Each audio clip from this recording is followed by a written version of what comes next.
నా సమయాన్ని నేను గమనించుకొని మీతో కొద్ది నిమిషాలు క్లుప్తంగా దేవుని యొక్క వాక్యాన్ని మీతో పంచుకుంటాను. గనుక మీరందరూ శ్రద్ధగా ఉంటారని, మీరందరూ వినటానికి మనస్సు కలిగి ఉంటారని నమ్ముచున్నాను. దేవునికి స్తోత్రం. హల్లెలూయా. వినగలిగిన చెవులను దేవుడు మీకు అనుగ్రహించునుగాక.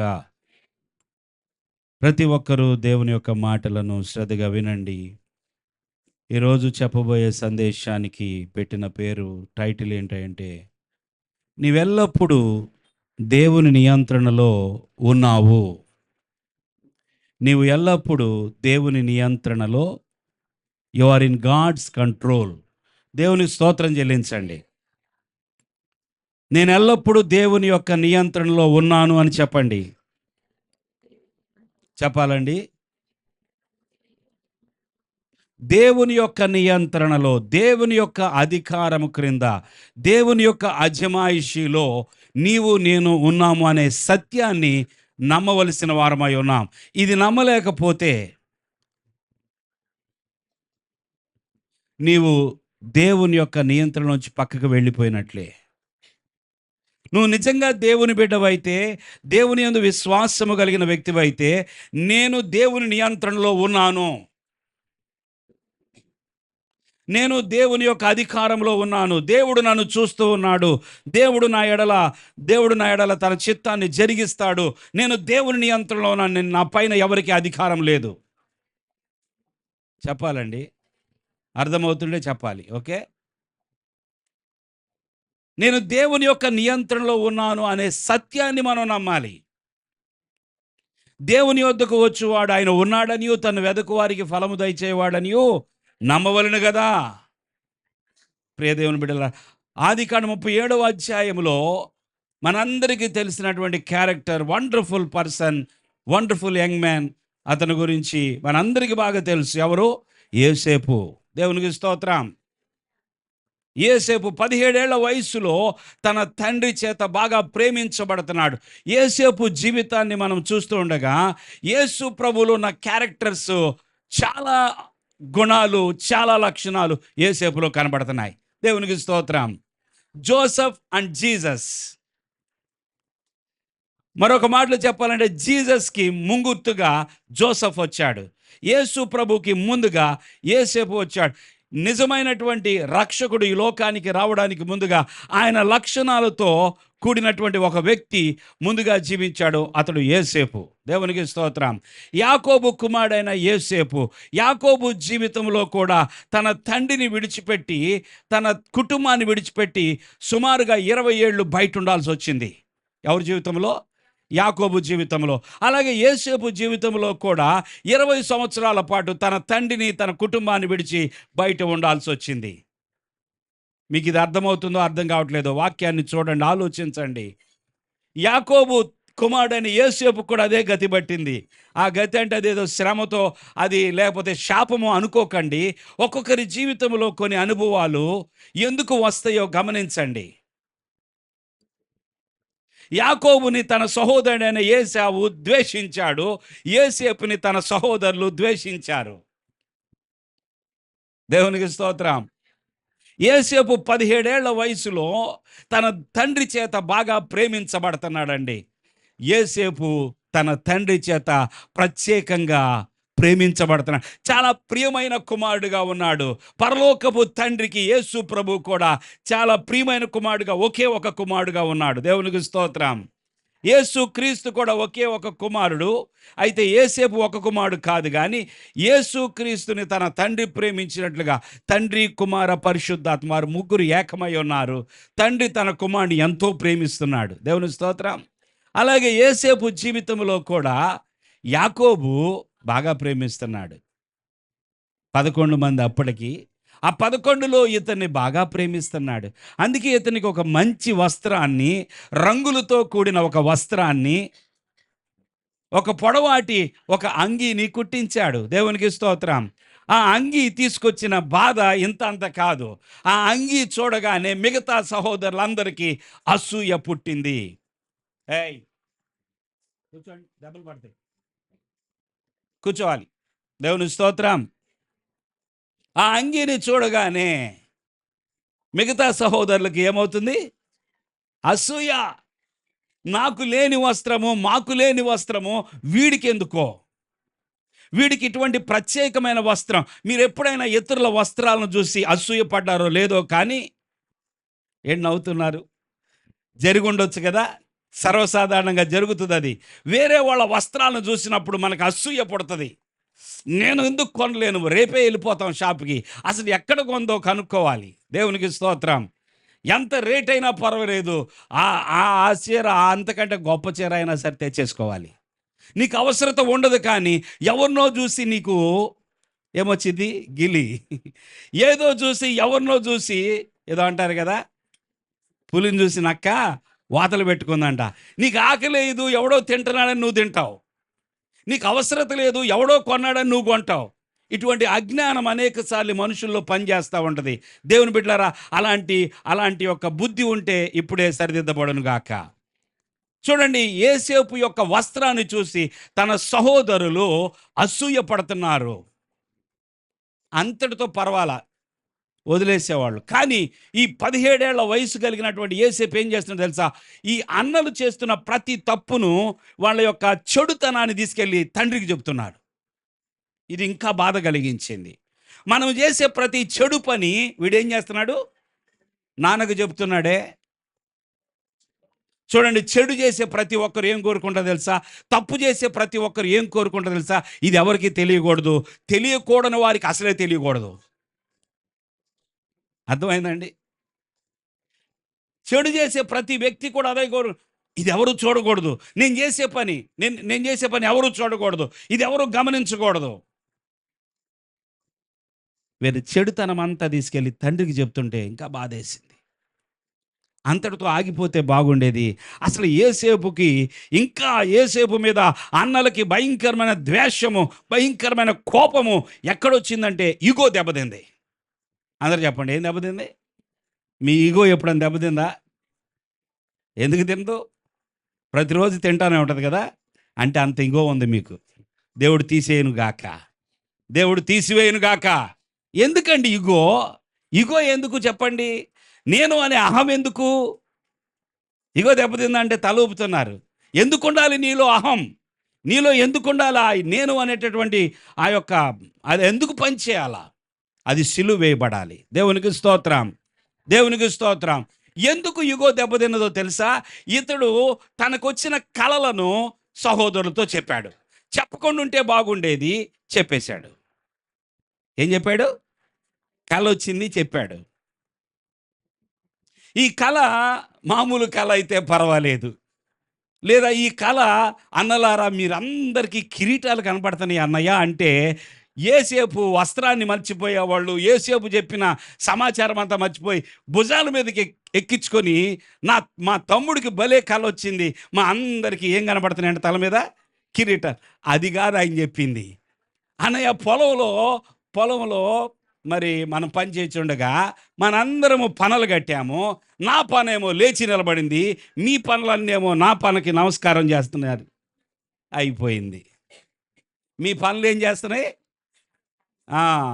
మీ పనులన్నీ నాకు నమస్కారం చేస్తుండగా నా పన లేచి నిలబడిందంటే ఎరా?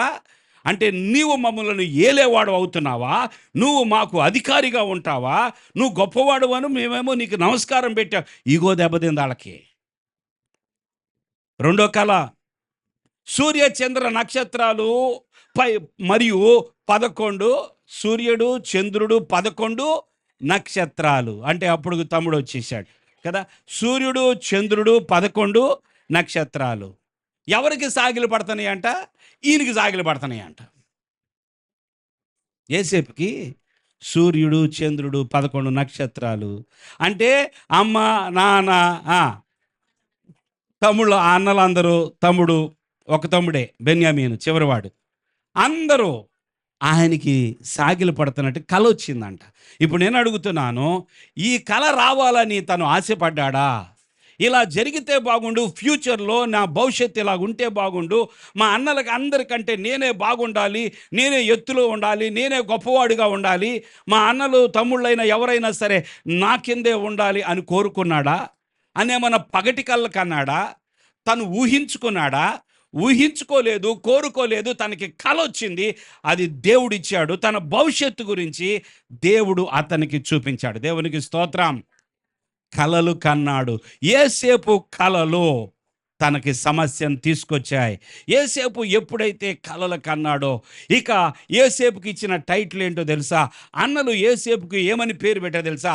ఈడు కలలు గనేవాడు. ఏమండి, కలలు రావా మనుషులన్నాక? వస్తాయి కదా! కానీ యేసేపు యొక్క ఈ అన్నలు ఏమని చెప్పారో తెలుసా? కలలు గనేవాడు వస్తున్నాడు రా, కలలు గనేవాడు ఉన్నాడు మనకి. తమ్ముడు అని అంటలేదు, సహోదరుడు అంటలేదు, కలలు గనేవాడు. కలలు చెప్పినందుకు చెప్పండి, కలలు చెప్పినందుకు కలలు గనేవాడు అయ్యాడు.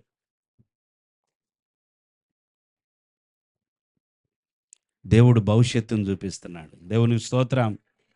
యేసేపు, నీకు తెలియదేమో నాయనా, నీ భవిష్యత్తు ఎలాగుండబోతుందో. ఇది ప్రొఫెటిక్ డ్రీమ్స్.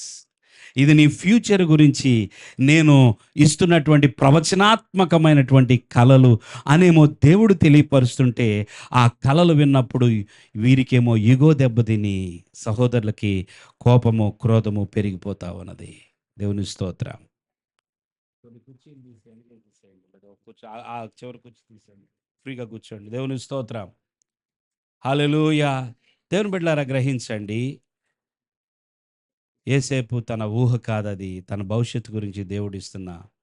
చూడండి, అనేక సార్లు, చాలా జాగ్రత్తగా వినాలి ఈ మాట, అనేక సార్లు దేవుడు నీ పట్ల కలిగి ఉన్నటువంటి ప్రణాళిక, దేవుడు నిన్ను దీవించాలనుకున్న విధానము, లేదా దేవునికి నీ పట్ల ఉన్న ఒక తలంపు లేదా ప్రణాళిక ఇతరులకు నచ్చాలనేది ఏమీ లేదు.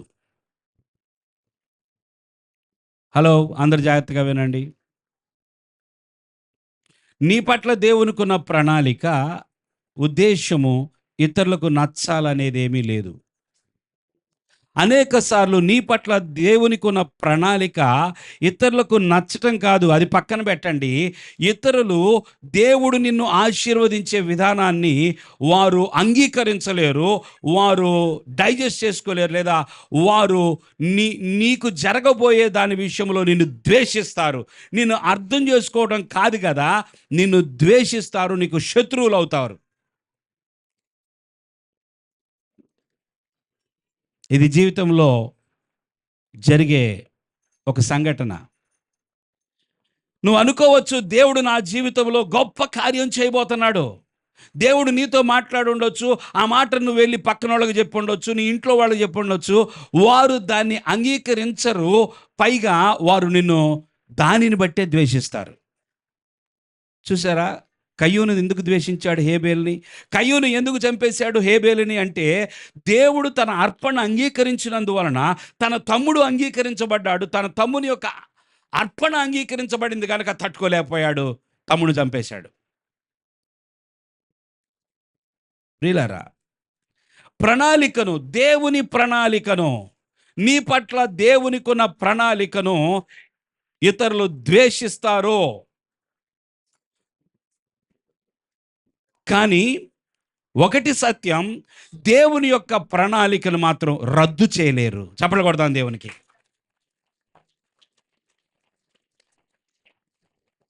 అర్థమైందా? అర్థం కాలేదా? దయచేసి చేయి చూపించండి. అర్థం కాలేదన్న వాళ్ళు చేయి చూపించండి. మీరు కండిషన్లో లేరనేది, కొంచెం మత్తులో ఉన్నట్టున్నారు కదా. దేవుని ప్రణాళిక, నీ పట్ల దేవునికున్న ప్రణాళికను ఇతరులు ద్వేషించవచ్చు, కానీ దాన్ని రద్దు మాత్రం చేయలేరు. దేవుని యొక్క ప్రణాళిక, నా పట్ల దేవునికున్న ఆలోచన, ప్రణాళిక ఎవరు రద్దు చేయలేరని చెప్పండి. దేవునికి స్తోత్రం. యేసేపుని అన్నలు ద్వేషించారు, ఆ కలలను బట్టి నిందించారు, ఆ కలలు కనేవాడని చెప్పి టైటిల్ పెట్టి హేళన చేశారు. అదే కళ నెరవేర్పులోనికి రాబోతుంది అన్నప్పుడు వాళ్ళు ఏం చేయగలిగారు? ఆపగలిగారా? ఎవరు ఆపలేరు. యేసేపు కలలు కని అన్నల ద్వారా, సహోదరుల ద్వారా ద్వేషించబడ్డాడు. మొట్టమొదటి విషయం, యేసేపు గుంటలో నుండి పోతీఫర్ ఇంటికి వెళ్ళాడు. దేవునికి స్తోత్రం. యోసేపు అన్నల ద్వారా ద్వేషించబడినప్పుడు అతడు గుంటలోనికి త్రోయబడ్డాడు. అతడు అతడు గుంటలోకి త్రోయబడినప్పుడు ఆ 17 ఏళ్ల వయసు, అంటే ఫస్ట్ ఇయర్ ఇంటర్ అనుకోండి, అంతేగా. First year intermediate first year చదువుతున్న వయస్సులో అతడు అన్నల ద్వారా ద్వేషించబడి, ఆహారము తీసుకొస్తే ఎంతో కష్టపడి తండ్రి పంపించిన ఆహార పదార్థాలు వాళ్ళు తింటూ ఇతని గుంటలో పడేసి, నీళ్లు లేని గుంటలోకి త్రోసేసి పక్కనే కూర్చొని భోంచేస్తుంటే యేసేపు, గుంటలో ఉన్న యేసేపుకి ఎలా ఉండి ఉంటుంది? సొంత అన్నలు అప్పటికే అంగీని చించేశారు. వీళ్ళ మనసు అంగీ మీద ఉంది కదా, వీడికి మంచి వస్త్రం ఉంది, అంగీని తీసేశారు, బట్టలు తీసేసి గుంట్లోకి తోసేసి పక్కనే కూర్చొని భోజనం చేస్తున్నారు వాళ్ళు. తన తమ్ముడు ఏడుపు వేదన వీళ్ళకి, వీడి కలలుగానేవాడు, వీడి కలలు ఏమవునో చూద్దాము. ఏమన్నారు తెలుసా వాళ్ళు? ఏమన్నారు? అవన్నీ నేను ఇప్పుడు చదివించిన టైం. వీని కలలు ఏమవుతాయో చూద్దామన్నారు. ఏంటట చూసేది వీళ్ళు? వీడు కన్న కలలు ఏమవుతాయో చూద్దాం. ఏంటండి ఇంత ద్వేషం?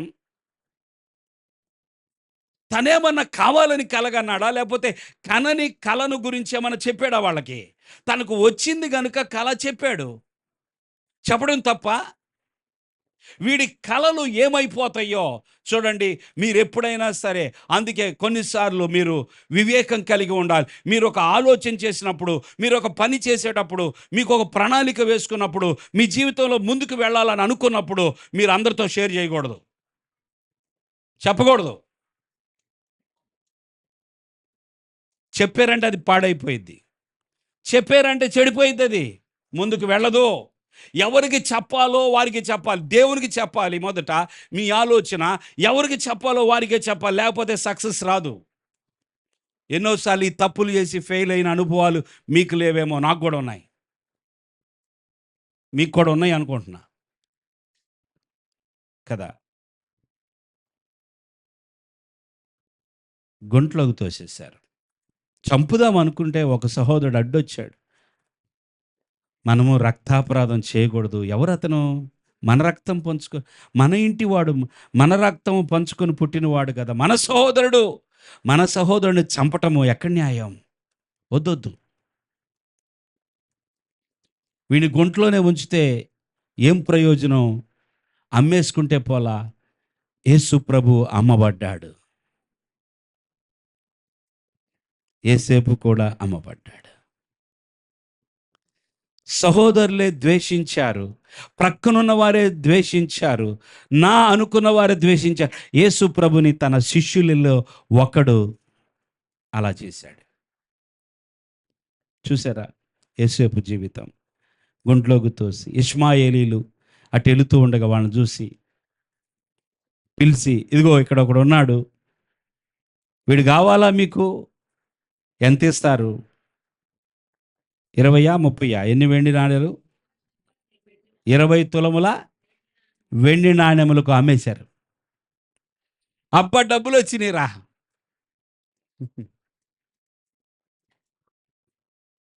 ఈయన వెళ్ళిపోయాడు, ఐగుప్తు దేశానికి పంపబడ్డాడు. గుంటలో నుండి పోతీఫర్ ఇంటికి వెళ్ళినప్పుడు ఆ పోతీఫర్ ఇంట్లో దేవుడు మాట్లాడుతున్న మాట ఏంటో తెలుసా? దేవుడు మనతో మాట్లాడుతున్న మాట చూడండి. అక్కడ 37 39కి రండి. 2వ వచనం. యెహోవా యోసేపునకు తోడై ఉండెను గనుక యోసేపునకు తోడై ఉండెను గనుక అతడు వర్ధిల్లుచు ఆ తన యజమానుడగు ఆ ఐగుప్తియుని ఇంట నుండెను. ఆ ఇతడు గుంటలో నుండి ఇప్పుడు ఎక్కడికి వచ్చాడు చెప్పండి? పోతీఫర్ ఇంటికి వచ్చాడు. ఆ పోతీఫర్ ఇంట్లో యోసేపుకి ఎవరున్నారంట? నా అనేవాళ్ళు ఎవరున్నారు చెప్పండి ఇప్పుడు? దేవుడు ఒక్కడే. అనేక సందర్భాలలో నీకు నాకు ఉండేది ఆయన ఒక్కడే. దేవునికి స్తోత్రం. నీ ఇంటి వారు ఉండరు, నీ తండ్రి నీ తల్లి ఎవరు ఉండరు, నీ సహోదరులు ఉండరు, నువ్వు మిగిలిపోయేది ఒక్కడవే. యాకోబు జీవితంలో కూడా ఒంటరివాడైపోయాడు. అందరూ ఉన్న అందరిని పంపించేసి ఒంటరితనం అనుభవించాడు. కొన్నిసార్లు ఒంటరితనం వస్తుంది, కానీ ఆ ఒంటరితనంలో మర్చిపోవద్దు, నీవు నమ్మిన దేవుడు నీకు తోడుగా ఉన్నాడు, నీవు ఆయన నియంత్రణలోనే ఉన్నావు. చప్పట్లు కొడదాం దేవునికి. నీవు నమ్మిన దేవుడు నీకు తోడుగా ఉన్నాడు, నీవు ఆయన నియంత్రణలోనే ఉన్నావు. చూడటానికి పరిస్థితి అంతా కూడా ఎండిపోయినట్లుగా డ్రైగా కనపడుతుంది, కానీ నీవు మాత్రం ఆయన అధికారం కింద, ఆయన నియంత్రణలో ఉన్నావు. అది మర్చిపోవద్దు. యోసేపుకి ఎవరు తోడుగా ఉన్నారు? ఆ ఇంటిలో వర్ధిల్లుచు ఉన్నాడు. అతడు చేయనిదంతా సఫలమవటం చూసి ఆ ఇంటి యజమానుడు పొతీఫర్ అంటున్నాడు కదా, నువ్వు వచ్చిన దగ్గర నుంచి నేను దీవించబడ్డా. దేవునికి స్తోత్రం. ఒక వ్యక్తికి దేవుడు తోడుగా ఉంటే ఆ వ్యక్తి వర్ధిల్లటమే కాదు, ఆ వ్యక్తిని బట్టి తన చుట్టూ పరిస్థితులు మారిపోతాయి. దేవునికి స్తోత్రం. నీ ప్రభావము చుట్టూ వెళ్తుంది. నువ్వు ఒక ఇంట్లో ఉంటే, నువ్వు ఒక ఇన్స్టిట్యూట్లో ఉంటే, నువ్వు ఒక చోట ఉద్యోగం చేస్తుంటే నిన్ను బట్టి అనేకులు దీవించబడతారు. ఎందుకో తెలుసా? దేవుడు నీకు తోడుగా ఉన్నాడు కాబట్టి. దేవునికి స్తోత్రం. పోతీఫర్ గుర్తించాడు. గుర్తించి ఏం చేశాడో తెలుసా? ఈ ఇంటి మీద ఉన్న ప్రతిది కూడా, ప్రతి సమస్తంపై, ఈ ఇంటి పైన నీకు మాత్రమే అధికారం ఇస్తున్నా. మొత్తం నాకున్న సంపద అంతా, నా ఇల్లంతా A to Z నీ చేతిలో పెట్టేస్తున్నాను. నువ్వేం చేస్తావో చెయ్యి, నాకు మాత్రం నేనేం పట్టించుకోను. దేవునికి స్తోత్రం. దేవుడు నీకు తోడుగా ఉన్నాడు. నువ్వేం చేసినా సక్సెసే. ఇప్పటి వరకు నా జీవితం ఒకలాగా ఉంది. యోసేపు, నువ్వు నా ఇంట్లోకి ఒక బానిసగా వచ్చావు, నా ఇంట్లోకి ఒక దాసుడుగా వచ్చావు, నా ఇంట్లోకి నువ్వు ఒక సేవకుడిగా వచ్చావు, కానీ నిన్ను బట్టి నేను ఆశీర్వదించబడుతున్నా. దేవునికి స్తోత్రం. నువ్వు సేవకుడివైనా సేవకురాలైనా పర్లా, నీ యజమానుడు గుర్తించాలా దేవుడు నీకు తోడుగా ఉన్నాడని. హల్లెలూయా. అంతా అప్పగించేశాడు. ఆయన ఏం చెప్తే అదే జరిగిద్ది, అంతే. 17 ఏళ్ల వయసులో, ఇంత యవన వయసులో తాను చూసారా ఏ స్థాయికి వెళ్ళిపోయాడో. గుంట నుండి పోతీఫర్ ఇంటికి, పోతీఫర్ ఇంటి నుండి, పోతీఫర్ ఇంట్లో నుండి చెరసాలకు. ఎక్కడికి? మొత్తం మళ్ళీ జీరోకి వచ్చింది. ఏంటంటే చక్రం ఎలా తిరుగుతుంది?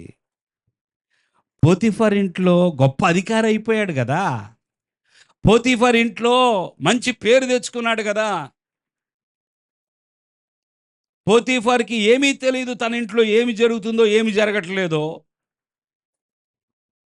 అలాంటి స్థానంలోకి వెళ్ళిన యోసేపు ఉన్నట్టుండి జైలు కిందకి వెళ్ళాల్సి వచ్చింది. ఎందుకు జైలు? ఏం తప్పు చేశాడని జైలుకి వెళ్ళాడు ఆయన? ఏమి నేరం చేశాడు? ఆయనకి శోధన వచ్చింది. ఏమొచ్చింది? శోధన వచ్చింది. ఆ శోధనలో పడిపోకుండా నిలబడ్డాడు. దేవునికి స్తోత్రం. ఆయనకు ఒక పరీక్ష వచ్చింది, ఆ పరీక్షను జయించాడు. మరి జయించినప్పుడు జైలు వచ్చింది. చాలా ఆశ్చర్యం. యాకోబు భక్తుడు ఏమంటాడు? 1వ అధ్యాయం 12వ వచనంలో ఒకసారి చదవండి. శోధన సహించిన వాడు ధన్యుడు, అతడు శోధనకు నిలిచిన వాడై జీవ కిరీటము పొందును. తీసారా 1:12లో? శోధన సహించిన వాడు ధన్యుడు, అతను శోధనకు నిలిచిన వాడై ప్రభువు తన్ను ప్రేమించు వారికి వాగ్దానము చేసిన జీవ కిరీటం. ఇప్పుడు చెప్పండి దేవుని బిడ్డలారా, శోధన మీకు రావడము కీడా మేలా? ఎప్పుడైనా మీకు శోధన వచ్చినప్పుడు నాకెందుకు వస్తుంది అనుకుంటున్నారా? ఈ శోధనను నేను జయించాలనుకుంటున్నారా? మీరు నానా విధములుగా శోధింపబడుచున్నప్పుడు దేవుని స్తోత్రం చెల్లించండి. మీకు అనేకమైన పరీక్షలు వస్తున్నప్పుడు, అనేకమైన శోధనలు వచ్చినప్పుడు ఏం చేయాలా? శోధన వచ్చినందుకు కృంగిపోవడం కాదు. నాకే ఎందుకు వస్తున్నాయి శోధనలు, అసలు దేవుడు పంపిస్తున్నాడు అని కూడా శోధనలు అనుకోవద్దు. శోధించేవాడు వేరేవాడు ఉన్నాడు. కీడు చేయమని అతడు శోధిస్తాడు, తప్పు చేయమని పాపము చేయమని శోధిస్తాడు. శోధన రావడం అనేది సహజం. Temptations will come. కానీ ఆ శోధనలో నువ్వేంటి? దేవుని నియంత్రణలో ఉన్నావా? ఉన్నాను అంటే నువ్వు జాగ్రత్త పడతావు. దేవునికి స్తోత్రం. దేవుని నియంత్రణలో ఉంటే చూడండి, సుమారుగా 10 సంవత్సరాల పాటు ఇతడు పోతిఫర్ ఇంట్లో సేవ చేశాడు. ఈ 10 ఏళ్లలో ఇతడు వెళ్ళి ఇతడు వర్ధిల్లుచు ఇతడు చేసేదంతా సఫలమవడం చూసిన తర్వాత, ఇతను ఆ ఇంటి పైన అధికారి అయిపోయిన తర్వాత, ఆ పోతిఫర్ యొక్క భార్య ఇతను చూసింది, యోసేపు రూపవంతుడు. ఇంకేమని చెప్తుంది బైబిలు? సుందరుడై ఉండెను. యోసేపు ఎవరంట? రూపవంతుడును సుందరుడై ఉండెను. అంటే ఎంత అందగాడో చూడండి. అది కూడా చాలాసార్లు సమస్యల్లో తీసుకొస్తుంది. అందం లేకపోవడమే చాలా మంచిది అనిపిస్తుంది ఒక్కోసారి. అవునా? ఇప్పుడు ఎవరంటారు ఆ మాట? లేని అందాన్ని తెచ్చుకోవడానికి ఎన్ని తిప్పలైనా పడతాం కానీ, ఉన్న అందాన్ని కూడా అందంగా లేననే బాధపడుతున్నారు యవనస్తులు ఎవరైనా ఇక్కడ? నేను ఇంత అందంగా లేను, వాళ్ళలాగా లేను, వీళ్ళలాగా లేను, అంత హైట్ లేను, ఇంత లావు లేను. ఏమా ఎవరైనా బాధపడుతున్నారా? యోసేపు అందగాడంట, సుందరుడంట, రూపవంతుడంట. వచ్చింది పరీక్ష.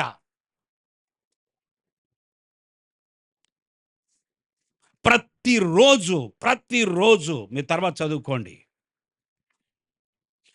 పోతిఫర్ యొక్క భార్య ప్రతిరోజు యోసేపుని శోధిస్తానే ఉన్నది. యోసేపుకు తెలుసు తాను ఏమి చేసినా కూడా తన గురించి చెప్పగలిగిన వాడు ఎవరు లేరు. యోసేపు హై ప్లేస్లో ఉన్నాడు. యోసేపు ఏది చేసినా కూడా ఎవరికి తెలియదు. యోసేపు తనకు కావలసినట్లుగా ప్రవర్తించవచ్చు. ప్రతి దినము అతన్ని శోధిస్తూ ఉంది. తప్పు చేయమని ఆమె శోధిస్తూనే ఉంది. ఆ ఇంటిలోనే ఉంటూ ఎలా తప్పించుకోగలడు? ఆ ఇంటిలోనే ఆమె ఎదుట తెల్లవారితే ఆ ముఖం చూడాలి. ఆ ఇంటి యజమానురాలు ఎలా ఎలా కానీ యోసేపు మొదటి నుంచి తన అన్నల చెడుతనాన్ని తీసుకుని వెళ్ళి చెప్పాడే తండ్రికి. మొదటి నుంచి చెడు, తప్పు అనేది దూరం. అతడు నీతిమంతుడు. దేవుని స్తోత్రం. అతడు పరిశుద్ధుడు. మన ప్రభు అయిన యేసుక్రీస్తు పరిశుద్ధుడై ఉన్న ప్రకారము ఇతడు కూడా పరిశుద్ధంగా బ్రతికాడు. దేవునికి స్తోత్రం. తన పరిశుద్ధతను కాపాడాలి అనుకున్నాడు. ఏ మాత్రం అవకాశం ఇవ్వకూడదని ఎంతో జాగ్రత్తగా ఉంటున్నాడు. కానీ ఎంత జాగ్రత్తగా ఉన్నా అదే ఇంట్లో ఉండాలి కదా. ఎలా తప్పించుకోవాలి? చూడండి, ఉద్యోగం అనుకోండి, వదిలిపాడేసేయచ్చు. చెయ్యి, నాకు భయంకరంగా శోధన వస్తుంది, లేదా ఇంకో చోటకి, ఇంకో బంధువు ఇంటికి మానేసేయచ్చు వెళ్ళడం. మరి ఇది ఎలాగా? అక్కడే ఉండాలి. ప్రతిరోజు ఇదే సమస్య, ప్రతిరోజు ఇదే శోధన. తప్పు చేయమని చెప్పి అతను ఒప్పుకోలేదు. నో నో అంటే నో. నా యజమానుడు అంతా నా చేతిలో పెట్టాడు, కానీ నిన్ను నా చేతిలో పెట్టలా. ఎందుకో తెలుసా? నువ్వు అతని భార్యవు గనుక నేను నా దేవునికి విరోధముగా ఈ దుష్కార్యము చేయలేనన్నాడు. దేవునికి స్తోత్రం. ఆ వచనం చదవండి, 9వ వచనమా, 39:9. నీవు అతని భార్యవైనందున నిన్ను తప్ప మరి దేనిని నాకప్పగింపకయుండలేదు. కాబట్టి నేనెట్లు ఇంత ఘోరమైన దుష్కార్యము చేసి దేవునికి విరోధముగా పాపము కట్టుకొందునని తన యజమానుని భార్యతో అనెను. చూసారా ఎంత చక్కగా మాట్లాడుతున్నాడు? ఇతడు పాపము చేస్తే అది దేవునికి విరోధమైనదా? ఎవరికి విరోధమైందండి పాపం? మాట్లాడాలి. దేవునికి స్తోత్రం. ఎవరికి విరోధమైనది పాపం అనేది? అది తెలియదు చాలామందికి. యజమానునికి విరోధంగా ఎలా పాపం చేస్తాను, అది సెకండరీ, అది తర్వాత విషయం. నా యజమానునికి వ్యతిరేకంగా నేను ఎలా పాపం చేస్తా, ఆ తర్వాత విషయం. నా దేవునికి వ్యతిరేకంగా, దేవునికి స్తోత్రం, నా దేవునికి విరోధముగా పాపము ఎలా కట్టుకొందునో.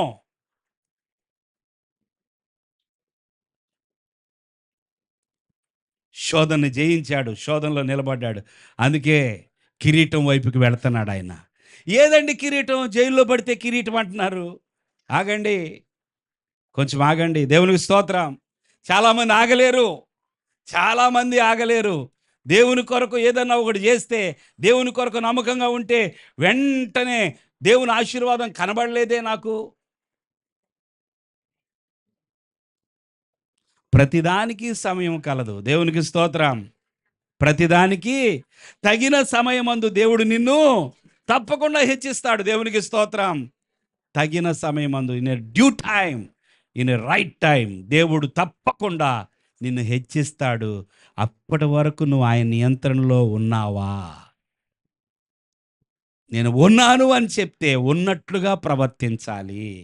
దేవుని యొక్క నియంత్రణలో నీ ఉంటేనే నీ ఫైనల్ బ్లెస్సింగ్ అనేది, నీ చివరి ఆశీర్వాదం నువ్వు అనుభవిస్తావు. దేవునికి స్తోత్రం. నీవు దేవుని యొక్క నియంత్రణలో లేకుండా దేవుడు నన్ను ఆశీర్వదించట్లేదు అనొద్దు. నీకు వచ్చిన పరీక్షలో నువ్వు ఎలా నిలబడుతున్నావు, ఎలా తప్పించుకోవాలో తెలీదా? జ్ఞానం లేదా యోసేపుకి? ఉన్నట్టుండి ఒకరోజు ఏమైందంట, ఎంత అడిగినా వీడు మాట వింటలేదని చెప్పేసి తను ఒంటరిగా ఉన్న సమయంలో, ఎవ్వరు లేని సమయంలో తన వస్త్రాన్ని లాగివేసింది. అతడు పరిగెత్తుకొని వెళ్ళిపోయాడు. దేవునికి స్తోత్రం. తప్పించుకున్నాడు. వస్త్రాన్ని ఆమె చేతిలో విడిచిపెట్టి పారిపోతే ఆమె దాన్ని ఎలా తిప్పింది? ఇదిగో అన్యాయం చేశాడు నాకు, వాడు నా మీదకి వచ్చాడు, వాడు నన్ను పాడు చేయాలని చూశాడు. ఎవరు? యేసేపు పాడు చేయాలని చూసింది. భర్తకేమని చెప్తుందండి?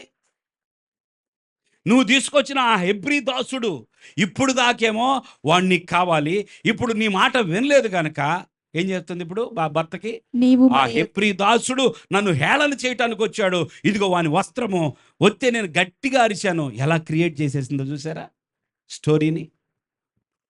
కదండి. కొంతమంది కొట్టకుండానే వాళ్ళే గీరేసుకొని బట్టలు చించేసుకొని, పోలీసులు చూడండి ఎట్ట కొట్టాడో చూడండి ఆ భర్త, ఎట్ట ఇదిగో చంపైపోయాడండి, ఇది కూడా చూడండి, వాళ్ళే ఒత్తేసుకొని. అంటే అలాంటి వాళ్ళు ఉన్నారని చెప్తున్నా. అలాంటి మనస్తత్వం ఉంది. ఈ వస్త్రాన్ని నా చేతిలో విడిచిపెట్టి నేను గట్టిగా అరిచేటప్పుడు భయపడి పారిపోయాడంటే ఆయన బహుగా కోపపడి ఈయన తీసుకెళ్ళి రాజు యొక్క సంరక్షకులు ఉండేటటువంటి ఆ చెరసాలు, అంటే రాజు దగ్గర ఉండే వాళ్ళు తప్పు చేస్తే ఏ చెరసాల్లో పడేస్తారో అక్కడ పడేసాడు తీసుకెళ్ళి. ఇప్పుడు పొతీఫర్ ఇంటి నుండి జైలు. ఈ జైల్లో సుమారుగా 3 సంవత్సరాలు. 1 సంవత్సరం ఉన్నాడు ఆ జైల్లో. 1 సంవత్సరం లోపే వెళ్ళగానే జైల్లో ఆయనకి ఒకరు తోడుగా ఉన్నారంటండి. చప్పట్లు కొడదాం, ఆ మాట చదువుదామా? జైల్లో అయితే ఆ యెహోవా యోసేపునకు తోడైయుండి అతని యందు కనికరపడి అతని మీద ఆ చెరసాల యొక్క అధిపతికి కటాక్షము కలుగునట్లు చేసెను. దేవునికి స్తోత్రం. ఇప్పుడు దాకా దేవుడు తోడుగా ఉన్నాడు, నువ్వు వచ్చిన దగ్గర నుంచి నేను దీవించబడుతున్నానని చెప్పిన యజమానుడు కూడా అనుమానించాడు. మరి ఏం చేస్తాడు ఆయన? భార్య చెప్పిన మాట నమ్మాల్సి వచ్చింది. భార్య మాట నమ్ముతారు కానీ పక్కన వాళ్ళ మాట నమ్ముతారా? చెప్పండి. భర్త చెప్పిన మాట లేదా భార్య, వాళ్ళు వేరే వాళ్ళ మాట తీసుకోలేరు. నా భార్య చెప్పింది ఎంతవరకు నిజం? ఇది ఈ యేసేపు అలాంటి వాడేనా? యేసేపు ఇలాంటి తప్పు చేస్తాడా అని ఆలోచించుకోలేకపోయాడు. కోప్పడిపోయాడు. భార్య అనగానే ఎవరికైనా భర్తకి వెంటనే పౌరుషం వచ్చేస్తుంది. తన భార్యకి ఎవరైనా ఏదైనా చేశారంటే ఏ భర్త ఆగడు. చూడండి, దీన్ని చూసి దేవుడు కనికర పడుతున్నాడంట. దేవుని స్తోత్రం. ఈ సిచ్యువేషన్ చూసి దేవుడు, నీకు శోధన వచ్చినప్పుడు నిన్ను చూసే దేవుడు నీ మీద కనికర పడాలి. దేవునికి స్తోత్రం. ఈ చెరసాలలో, ఈ జైల్లో వేయబడినప్పుడు కూడా యెహోవా ఆయనకి తోడుగా ఉండెను. దేవుని స్తోత్రం. ఏంటి ప్రభువా ఇంత దారుణం, నేను నీకు వ్యతిరేకంగా పాపము చేయకూడదని నేను నిలబడితే నాకెందుకయ్యా ఇలా నాకు శిక్ష? ఎందుకు ప్రభువా నన్ను శిక్షిస్తున్నావు?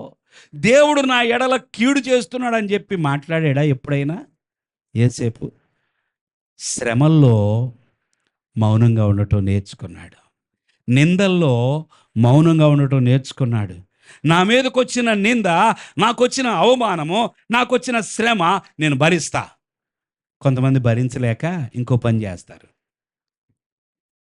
ఏం చేస్తారో మీకు తెలుసు. నింద పడగానే ఏం చేస్తారు?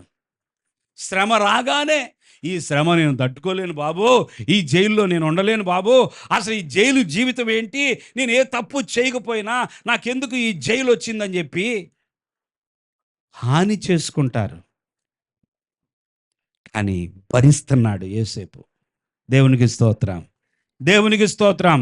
శ్రమలను భరించేటటువంటి మనస్తత్వం నీకున్నదా? యేసు ప్రభు తన మీదకి వచ్చిన శ్రమలను ఆయన భరించాడు, నిందలను భరించాడు, అవమానాలను భరించాడు.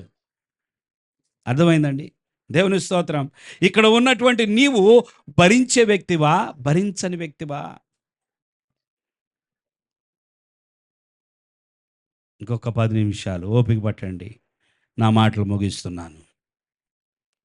చెరసాలలో గుంటలో నుండి పోతిఫర్ ఇంటికి వచ్చినప్పుడు దేవుడు తోడయుండెననే మాట చదివాం.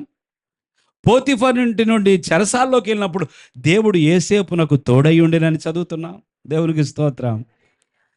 చెరసాల అధిపతి అన్నాడంట ఈయన చూడగానే, నేను కాదులే కానీ అధిపతి, నువ్వే మొత్తం చూసుకో, నేను రెస్ట్ తీసుకుంటా. ఎటువంటి ప్రభావం అండి! ఒక చోటకి వెళ్తే నువ్వు, అది చెరసాలైనా కావచ్చు, అది చెరసాలైనా కావచ్చు, నువ్వు ఒక చోటకి వెళితే అక్కడ నీ ప్రభావం ఎంత ఉండాలో తెలుసా? అది నీతిమంతులకు, పరిశుద్ధులకు, దేవుని యెడల భయభక్తులు కలిగిన వారికి, దేవుని మీద విశ్వాసం కలిగిన వారికి అలా జరుగుతూ ఉంటాయి. దేవునికి స్తోత్రం. ఖచ్చితంగా మార్పు వస్తుంది. మారందంటే ఏముండదు. ఇది ఇంతేనేమోలే, నా నా పరిస్థితి, నా బతికింతేలే, నా జాబ్ ఇంతే, నాకున్న శ్రమ ఇంతే అనుకోవద్దు దయచేసి. Everything will change. Hallelujah, hallelujah. దేవుని బిడ్డలారా గమనించండి. ఆయన తోడై ఉంటే ఆ చెరసాల ఆయనకి అప్పగిచ్చాడు ఈ అధిపతి. కొద్ది రోజులకి, ఒక సంవత్సరం గడిచి ఉండొచ్చు, ఒక ఇద్దరు వ్యక్తులు ఆ జైలుకి వచ్చారు. ఎవరయ్యా అంటే, ఆ దేశపు యొక్క రాజు దగ్గర ఉండే, రాజుకి రాజుకు నీళ్ళు ఇచ్చే వ్యక్తి, రాజుకి ఆహారం ఇచ్చే వ్యక్తి, పానదాయకుడు, భక్ష్యకాడంట, వాళ్ళిద్దరూ కూడా జైల్లో పడ్డారు. రాజు దగ్గర ఉంటారు. మనం కూడా ఒక అధికారిని క్యాచ్ చేయడానికి ముందు పిఏని పట్టుకుంటాం కదా, ఎంత ఇంపార్టెంట్ కదా. డ్రైవర్ను కూడా పట్టుకుంటాం మనం. అరే ఆ మినిస్టర్ గారికి డ్రైవర్ అంట వీడు, బాబు నువ్వన్నా చెప్పరా నాయన కదా. చాలాసార్లు వాళ్ళ ద్వారానే పనులు అవుతాయి. రాజు దగ్గరికి మనం డైరెక్ట్గా వెళ్ళలేం, ఆ గొప్ప అధికారి దగ్గరికి డైరెక్ట్గా రీచ్ అవ్వలేం, వాళ్ళ దగ్గర ఉండేవాళ్ళు కదా. ఇప్పుడు పానదాయకుడు, భక్ష్యకాడు ఆ రాజు దగ్గర నుంచి వచ్చి ఎడబడ్డారు, యేసేపున జైల్లో పడ్డారు. దేవునికి స్తోత్రం చేద్దాం. యేసేపు ఇక్కడ ఎవరో తెలుసా? ఈ చెరసాలకి అధిపతిలాగా ఉన్నాడు. ఆ పొజిషన్ వచ్చేసింది, దేవుడు ఇచ్చాడు. కొద్ది రోజుల తర్వాత పొద్దున్నే లేచి చూస్తే ఇలా మొఖాలు మాడిపోయి ఉన్నాయంట. ఎవరి మొఖాలు చెప్పాలండి? ఎవరి మొఖాలు? నేను త్వరగా వెళ్ళిపోతున్నాను, నేను ఇంకా ఎక్కువ వివరణ చెప్పాల్సిన అవసరం లేదు. ఈ రోజు బాగానే ఉండేవాళ్ళు, చెరసాలలో పడితే పడ్డామని అన్నట్టుగా బాగానే ఉన్నారు. కానీ ఒక రోజు మాత్రం పొద్దున్నే లేచేటప్పటికి ఇద్దరు ముఖాలు అసలు సంతోషం అనేది ఏ మాత్రం కనబడతలా, చాలా నిరుత్సాహంతో ఉంటే యేసేపు అన్నాడు కదా, ఏమైంది మీ ఇద్దరికి? ఏమైంది బాబు, కళలు వచ్చినాయి. ఈడ కళలు కనేవాడు ఉన్నాడని తెలియలే వాళ్ళకి. దేవునికి స్తోత్రం. ఏమైందంట వీళ్ళకి? కళ వస్తే బాధపడుతున్నారు. ఇప్పుడు వీళ్ళు ఎందుకు బాధపడుతున్నారు తెలుసా? వాళ్ళ కళ వాళ్ళకి అర్థం కాల. ఈ బాధ మనకు కూడా వచ్చింది. ఏదో కల వచ్చింది, దాని అర్థం తెలియట్లా. బాబోయ్! ఏం జరగబోతుంది నా జీవితంలో? ఏదో కల వచ్చింది, ఆ కల అర్థం మాత్రం తెలియట్లా. యోసేపుకు దేవుడు కలలిచ్చి ఇవ్వడమే కాదు, యోసేపుకు దేవుడిచ్చిన వరం ఏమిటో తెలుసా? ఆ కల అర్థం కూడా ఆయనకి తెలుసు. దేవునికి స్తోత్రం. ఎంత మంచి వరం గదండీ! సరే, కలల భావం చెప్పేశాడు. ఇంకా 3 రోజులే.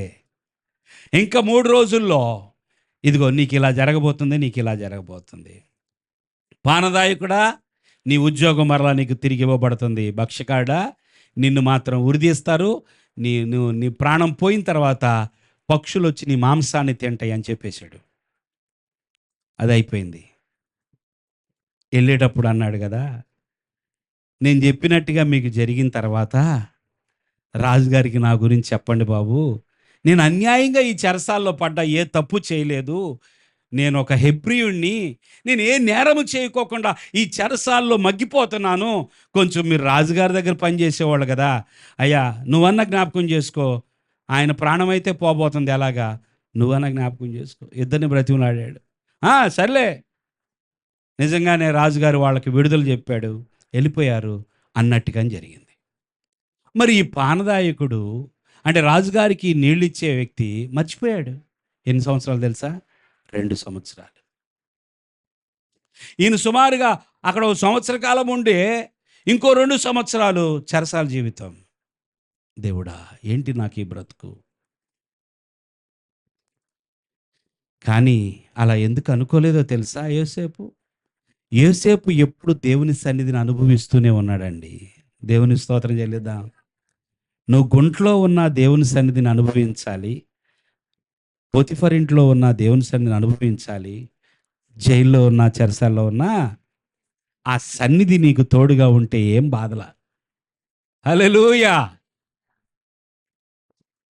తొందరగా బయటపడాలని కోరుకుంటున్నాడు, కానీ అది జరగట్లా. ఒకరోజు వచ్చింది, ఫరో రాజుకే కల వచ్చింది. చప్పట్లు కొడదాం. ఎవరి కల వచ్చిందండి? ఫరో రాజుకే కల వచ్చేసింది. ఆయనకి ఏం అర్థం కాక మొత్తం దేశంలో ఉన్న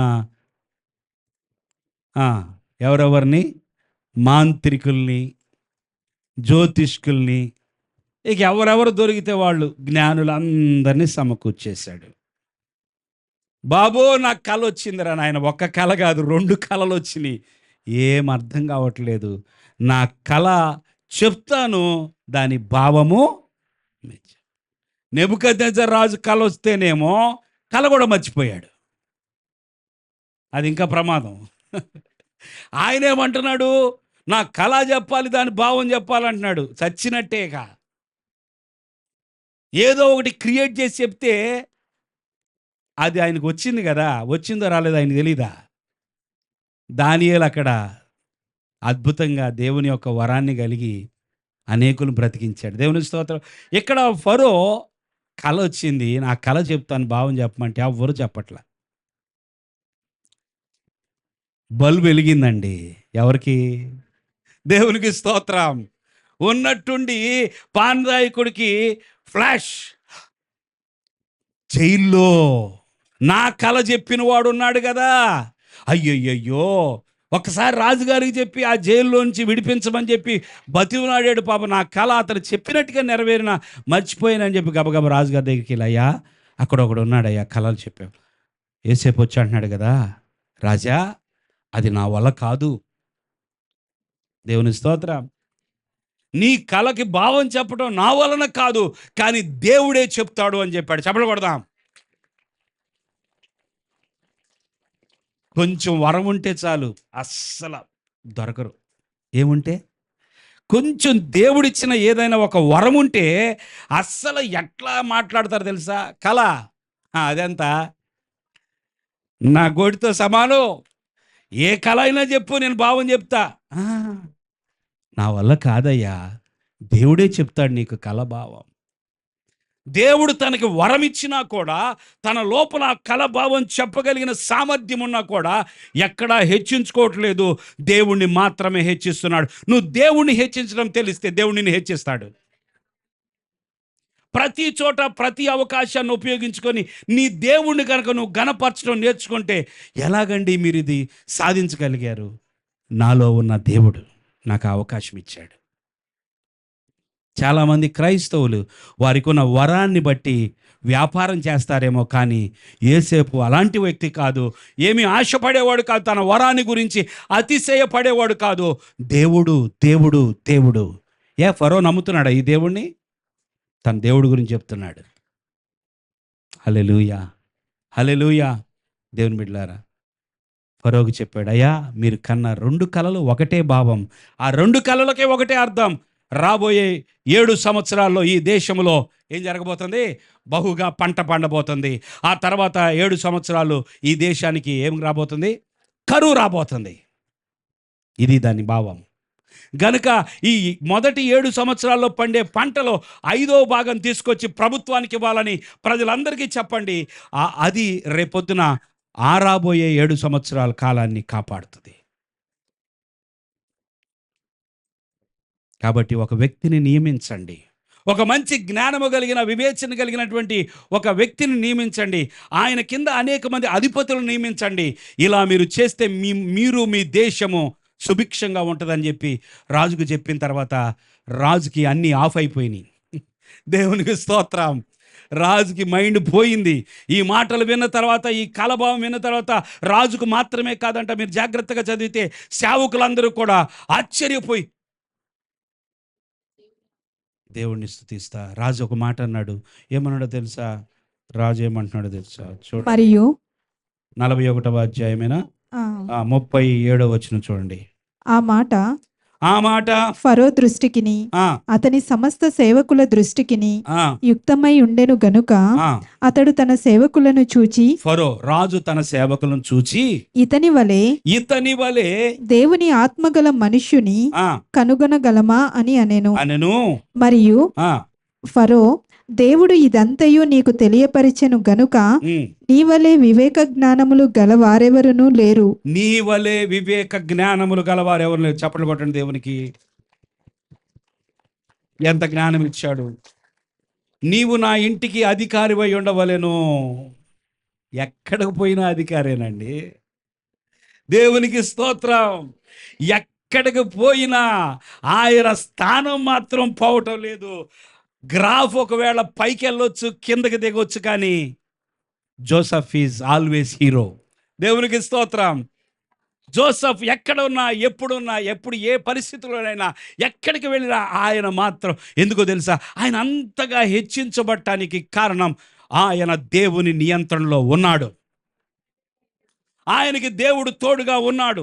అనేక సార్లు మన పొజిషన్ చూసుకొని, మన పరిస్థితులను చూసుకొని కృంగిపోతూ ఉంటాం. వాళ్ళు అట్లా ఉన్నారు, వీళ్ళు ఇట్లా ఉన్నారు, వీడు నాకంటే అసలు ఇట్లుండేవాడు ఇప్పుడేమో ఇట్లా అయిపోయాడు.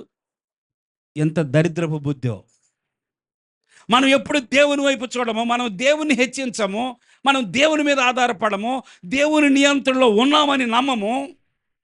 వాళ్ళని వీళ్ళని చూసుకొని అందుకే అంతకంతకు దిగజారిపోతారు.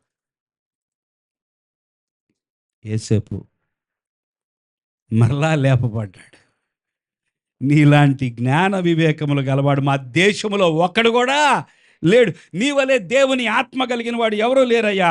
కాబట్టి నీవే మా ప్రజలందరికీ అధికారివై ఉండ, నా ప్రజలందరూ నీకు విధేయులై ఉందురో. సింహాసన విషయములో మాత్రమే నేను నీకంటే ఏదో కూర్చోడానికి మాత్రమే ఈ కుర్చీలో కూర్చుంటానయ్యా, పేరుకు మాత్రమే కుర్చీ, కానీ మొత్తం నీదే.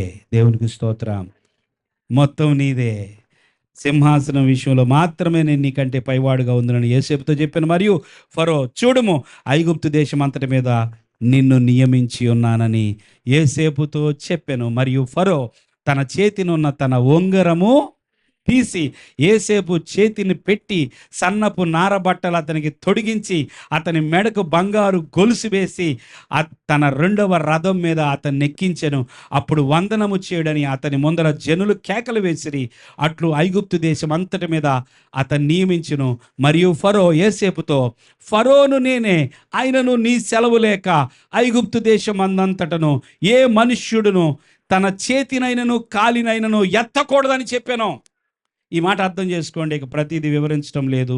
మరియు ఫరో యోసేపునకు జప్నత్ప నేహు, కొంచెం కష్టంలేండి, జప్నత్ప నేహు అను పేరు పెట్టి తనకిష్టమైన ఒక పేరు పెట్టేశాడు, తన దేవత పేరు పెట్టేసి అతనికి ఓను యొక్క యాజకుడైన పోతీఫెర కుమార్తెయకు ఆసెనతుని ఇచ్చి పెండ్లి చేసెను. దేవునికి స్తోత్రం. పొతీఫెరా, పొతీఫరు, ఒక పొతీఫర్ ఏమో జైల్లో వేపిస్తే ఇంకొక పొతీఫెర ఏమో కుమార్తెనిచ్చాడు. దేవునికి స్తోత్రం, దేవునికి స్తోత్రం. పెళ్లి కూడా అయిపోయిందండి యోసేపుకి. ఐగుప్తు దేశం మీద అధిపతి అయిపోయాడు, రథాన్ని ఎక్కి ఊరేగుతున్నాడు, బంగారపు గొలుసులు, చేతికి ఉంగరం, ఎటువంటి ఘనత. పెళ్లి చేశాడు 30 సంవత్సరాలు. చప్పలు కొడదాం దేవునికి. ఇప్పుడు చెప్పండి, గుంట నుండి సింహాసనానికి వచ్చేటప్పటికి ఎన్ని సంవత్సరాలు పడ్డాయి? మధ్యకాలం ఎంత? దేవునికి స్తోత్రం, దేవునికి స్తోత్రం. కళ వచ్చిన తర్వాత కళ నెరవేర్పు ఎన్ని సంవత్సరాల తర్వాత? కళ 17లో వచ్చింది, 30కి అంతా ఏమైపోయాడు? సింహాసనం వచ్చింది. ఓకే, అన్నలు వచ్చి ఎప్పుడు నమస్కారం చేశారో అది కొంచెం టైం ఉంది, ఆగండి. మొత్తానికి కళ నెరవేరిందా? నెరవేరలేదా? 13 ఏళ్ల వయసులో కళ నెరవేరిపోయింది. 39కంతా 37 దాటిన తర్వాత అన్నలు మొదటిసారిగా వచ్చారు. 39కంతా 39వ సంవత్సరం కంతా ఈయన తన అన్నలకి నేనే యోసేపునని బయలుపరుచుకున్నాడు. అప్పటికే ఎన్నిసార్లు నమస్కారాలు పెట్టారు వీళ్ళు, ఒకసారి కాదు, కల్లో ఒకసారే. అప్పటికి ఎన్నిసార్లు సాగిలి పడ్డారో వచ్చి. ఇతను 2 ఏళ్ళు బయట పెట్టలా, మళ్ళా దగ్గరగా. మొదటి సంవత్సరం వచ్చారు, తీసుకొని వెళ్ళిపోయారు. మళ్ళా సంవత్సరం వచ్చారు. వచ్చిన తర్వాత ఇక తట్టుకోలేకపోయాడు, ఏడ్చేశాడు గట్టిగా, నేను యోసేపుని, మీ సహోదరుడిని. హల్లెలూయా.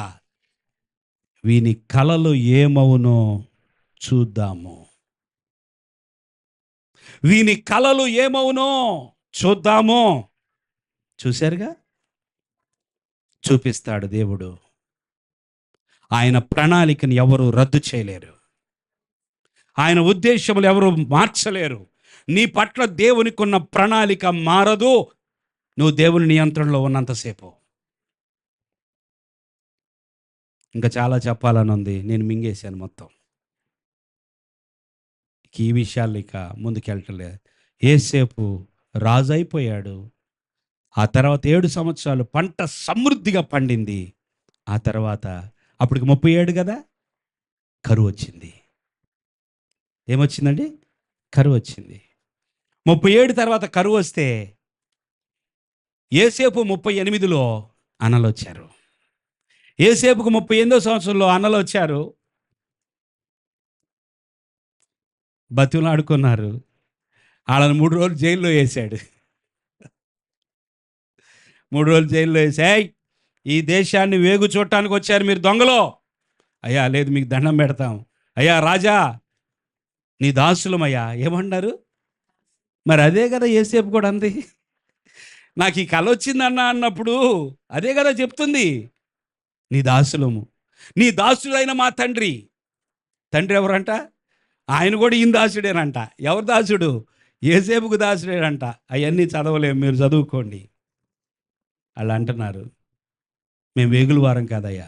మీ తండ్రి ఇంకా బ్రతికే ఉన్నాడా? ఉన్నాడయ్యా. మీకు సహోదరుడు ఇంకోడు ఉన్నాడా? ఉన్నాడయ్యా. ఒకడు పోయాడయ్యా, ఒకడు పోయాడు, ఒకడు ఉన్నాడు. మరి ఆడేడి? మా తండ్రి దగ్గర ఉన్నాడు. అయితే వాడిని తీసుకురండి. దేవుని స్తోత్రం. ఎంత అద్భుతమైన చరిత్ర ఇది ప్రియులారా. దీన్ని ప్రతి విషయమని క్షుణ్ణంగా చెప్పాలి అంటే, వివరించాలంటే ఖచ్చితంగా ఒక 3-4 గంటలు పట్టిద్ది. అవసరం లేదు, మీరు చదువుకోండి, దేవుడు మీతో మాట్లాడతాడు. హల్లెలూయా. తన అన్నలకి భోజనం పెట్టాడు. రెండోసారి వచ్చినప్పుడు మళ్ళా పంపించాడు. ఆ చివరోడు గోని సంచిలో వెండి గిన్నె పిచ్చి పంపించేశాడు. మళ్ళీ సైన్యాన్ని పంపించి, రాజుగారి శకునం చూసే ఆ పాత్రను ఎత్తుకుపోతారా మీరు దొంగలు అంటే, అయ్యా లేదయ్యా మేము అలాంటి పని చెయ్యం. దొరికింది. మళ్ళా అందరూ వెనక్కి వచ్చేసారు. సాగిలపడ్డారు. తప్పైపోయింది క్షమించండి. మీరు ఏదంటే అదే. ఆయన అన్నాడు కదా, మిమ్మల్ని అందరిని విడిచిపెడుతున్నా. ఆ చివరోడు ఉన్నాడే బెన్యామీను. బెన్యామీన్ ఎవరింతకీ? తమ్ముడు. మరి వీళ్ళందరూ అన్నలు. తమ్ముడు అంటే ఇక్కడ ప్రత్యేకత ఏంటి చెప్పండి? రాహేలుకు పుట్టినవాడు. ఈయనెవరికి పుట్టాడు? అంటే తల్లి ఒకతే, తండ్రి ఒకడే. అక్కడికి వచ్చేటప్పటికి అది తేడా. అందుకే ఆయనకి అన్నం దగ్గర కూడా తేడా చేశాడు. అన్నం పెట్టిన తర్వాత వంతులు పంపించి ఆయనకి 5 వంతులు ఎక్కువ వేసాడు. ఎట్లయినా ఉంటుంది కదా కొంచెం. ఆయనొక్కడిని వదిలిపెట్టండి, మీరందరూ వెళ్ళిపోండి మీ తండ్రి దగ్గరికి అంటే, యోధా వచ్చి, అయ్యా వాని స్థానంలో నన్ను తీసుకోండి, మా తండ్రి చనిపోతాడు. ఇప్పటికే ఒక కుమారుని పోగొట్టుకొని ఆయన బాధలో ఉన్నాడు. ఇప్పుడు రెండో వాడు కూడా పోతే బతకలేడు. ఆయన చావుని మేము చూడలేం అన్నప్పుడు యేసేపు తట్టుకోలేకపోయాడు. దేవుని స్తోత్రం. అప్పుడు బయలుపరుచుకున్నాడు, నేను మీ సహోదరుణ్ణి. భయపడొద్దు, మీరు నాకు కీడు చేయాలని చూశారు. దేవుడు మీ మేలు కోసం నన్ను ముందుగా దేవుడే పంపించాడు ఇక్కడికి, ఐగుప్తుకి. ఈరోజు ఐగుప్తుకి నేను రాజుగా ఉండటాన్ని బట్టి మీరు బ్రతకాలన్నది దేవుని ప్రణాళిక. దేవుని ప్రణాళిక యోసేపు పట్ల, దేవుని ప్రణాళిక యాకోబు సంతానం పట్ల మారలేదు. నీ పట్ల, నీ కుటుంబం పట్ల దేవుని ప్రణాళిక మారదు. నువ్వు దేవుని నియంత్రణలో ఉంటే అది ఆశీర్వాదం. అది ఆశీర్వాదం. ఇంతటితో నా మాటలు ముగిస్తున్నాను. తలలు వంచండి.